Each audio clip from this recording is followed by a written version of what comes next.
اول شيء السلام عليكم خويا معاذ، شكرا على الاستضافه. بكل فرح. حيوي عاودنا على الاكسبيريونس ديالك مع هذه الميداليه.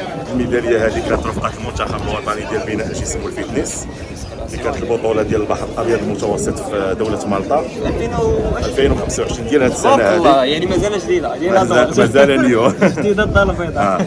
هذه الميداليه هذه كانت كما قلت لك الذهبيه ديال بطوله البحر الابيض المتوسط في دوله مالطا في فئه ديال بناء الجسم والفيتنس في زائد 90 كيلو.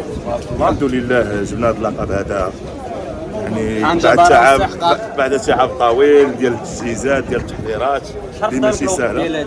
تقريبا 6 شهور من تعب والحمد لله كان تكريم من طرف الرابطه الوطنيه ديال الصحافه الرياضيين بمدينه اكادير ديال احسن رياضي ديال سنه 2025 اللي كان فيه مجموعه من النجوم، ابرزهم منتخب ديال الوطني اللي حاز على لقب بطل العرب في دوله قطر وعده رياضيين اخرين. والحمد لله ربي شوف تعب تدير واحد المجهود ربي ما كيضيعكش ربي تبارك الله. الحمد لله على كل شيء وشكرا على الاستضافه. شكرا لك بزاف. كيعجبني الدراري اللي شرف لينا شرف يعني لينا مقاتلين تبارك الله. شرف لينا خويا معاذ، الله يكبر بك. الله ينورك. عزيز الغالي.